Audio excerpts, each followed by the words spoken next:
देवकुई गांव और उसके आसपास के कई गांव में पिछले कई सालों से भय और चिंता का वातावरण बना रहता था। इसकी वजह यह थी कि हर हफ्ते में एक बार बिल्ला सिंह नाम का चोर घोड़े पर सवार होकर अपने आदमी के साथ गांव में आता और किसी न किसी के घर से चोरी करता। गांव में अब तक कई परिवारों का भारी नुकसान हो चुका था। किसी का पैसा गया तो किसी का सोना, गहने, कीमती चीजें आदि। कई बार बिल्ला अकेले भी चोरी के लिए आता और कीमती चीजें चुरा के चला जाता। गांव के लोगों ने बिल्ला के खिलाफ कई शिकायतें भी पुलिस स्टेशन में दर्ज की, लेकिन इससे कोई फर्क नहीं पड़ा। बिल्ला पुलिस को भारी रिश्वत देता था, इसलिए बिल्ला हमेशा पुलिस से बच जाता। सिर्फ देवकुई गांव में ही नहीं, उसके अलावा आसपास के कई गांव में भी तहसील जिले तक बिल्ला बड़ी बड़ी चोरियां करने में माहिर था। एक दिन भी कुछ ऐसे ही हुआ। देवकुई गांव का पड़ोसी गांव था सीलापुर के जमींदार के पास करोड़ों रुपए की धन संपत्ति थी। उसमें कीमती हीरा, सोना, नकद पैसे, गहने आदि का समावेश था। बिल्ला दिन के समय में एक सामान्य मजदूर बनकर गांव में आया और सारी निगरानी कर ली। फिर रात को अपना भेष बदलकर गांव में आया। उसके चेहरे पर हमेशा एक काला कपड़ा ढका हुआ रहता, इसलिए कोई भी इंसान उसका चेहरा देख नहीं पाता था। बिल्ला हाथ में एक चाकू रखता था और पीठ पीछे एक बैग होती थी। बैग में चोरी करने का सामान सब होता था। रात के 1 बजे थे। गांव पूरा सुनसान था। आसपास में कोई आवाज़ नहीं थी। बिल्ला धीरे से जमींदार के घर के पास पहुंचा। उसने देखा कि सारे पहरेदार चैन से सोए हुए हैं। घर के पीछे एक खिड़की थी। अपने बैग से जाली को काटने के लिए एक चीज निकाली और जाली को धीरे से काट कर घर के अंदर घुस गया। कुछ मिनटों के अंदर ही उसने कीमती हीरे, जेवर, नगद पैसे सब चुरा लिए। खिड़की से ही घर से बाहर निकल गया। जब वह घर से बाहर निकल रहा था तो एक पहरेदार ने उसको देखा और कहा, रुक, जाता कहाँ है तू? फिर बिल्ला ने अपना चाकू निकाला और उसके गले पे रख कर बोला, आवाज़ नहीं, जरा भी होशियारी की आवाज़ निकाली तो गर्दन उड़ा दूंगा। चाहते हो तो यहाँ पे चुपचाप लेट जाओ। फिर पहरेदार अपनी जान बचाने के लिए चुपचाप लेट गया और बिल्ला वहाँ से भाग गया। जब जमींदार को यह बात पता चली तो उसने अपने सारे पहरेदारों को उनकी लापरवाही के लिए एक काम से निकाल दिया और नए पहरेदार रख लिए जो पूरी रात उनकी रक्षा कर सके और चोर डाकू से वीरता से लड़े। जमींदार और उसकी पत्नी फूट फूट कर रोने लगे, क्योंकि उनके पास जो कुछ था सब चोर लूट कर चला गया। अब बस रहने के लिए मकान था और रोजी रोटी के लिए जमीन थी। चोरी का सारा सामान लेकर जंगल की तरफ चला गया। बिल्ला गांव से बहुत दूर एक जंगल में रहता था जहां कोई आता जाता नहीं था। उसने चोरी का सामान एक गुफा में छुपा दिया था। बिल्ला के पास कुल 5 आदमी थे जो वीरता से भरे हुए थे। कई बार उनको अपने साथ चोरी करने के लिए ले जाता था और 1-2 आदमी को पैसे, सोने, गहने आदि सबकी रक्षा के लिए गुफा के बाहर पहरा देने के लिए बोलते थे। बिल्ला ने एक बार अपने 5 आदमी को बुलाया और बैठक की। उसमें उसने कहा, दोस्तों, छोटा मोटा हाथ बहुत मार लिया, अब चलो कुछ दिनों के लिए शहर में जाते हैं और बड़ा हाथ मारते हैं। सारे आदमी उसकी बात से सहमत हुए।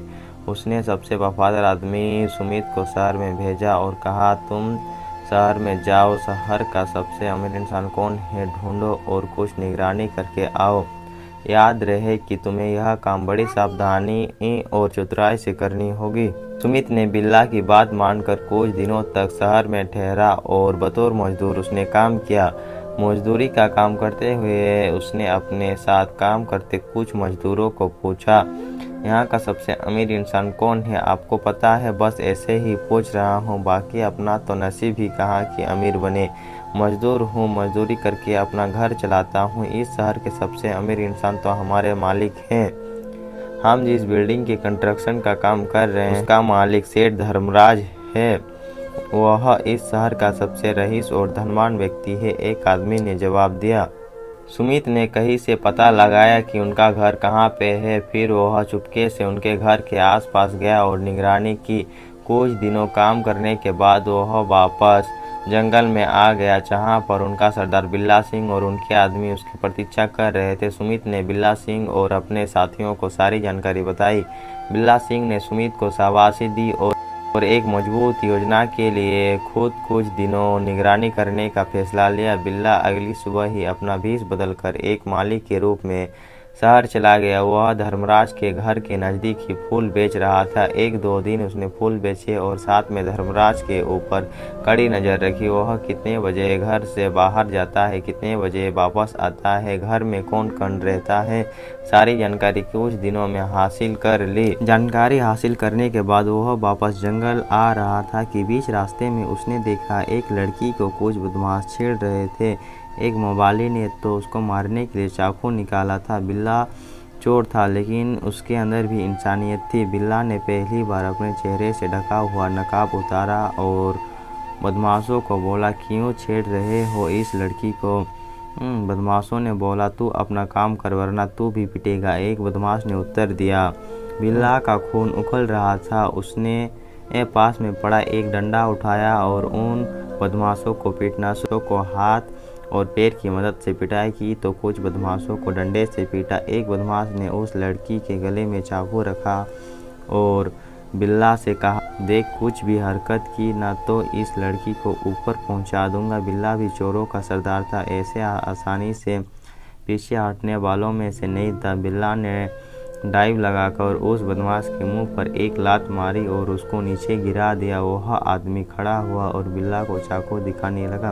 बिल्ला ने चाकू पर अपना हाथ रखा और जोर से चाकू छुड़ाने की कोशिश की। बिल्ला के हाथ से थोड़ा खून बहा लेकिन उसने चाकू अपने हाथ में लिया। फिर उसने फिर से उन बदमाशों को पीटना शुरू किया। आखिर में वे सारे दुम दबाकर भाग गए।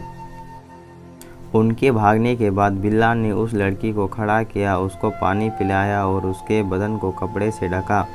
उस लड़की ने बिल्ला को कहा, आप कौन हैं? अगर आज आप नहीं होते तो मैं किसी को मुंह दिखाने के लिए लायक नहीं रहती।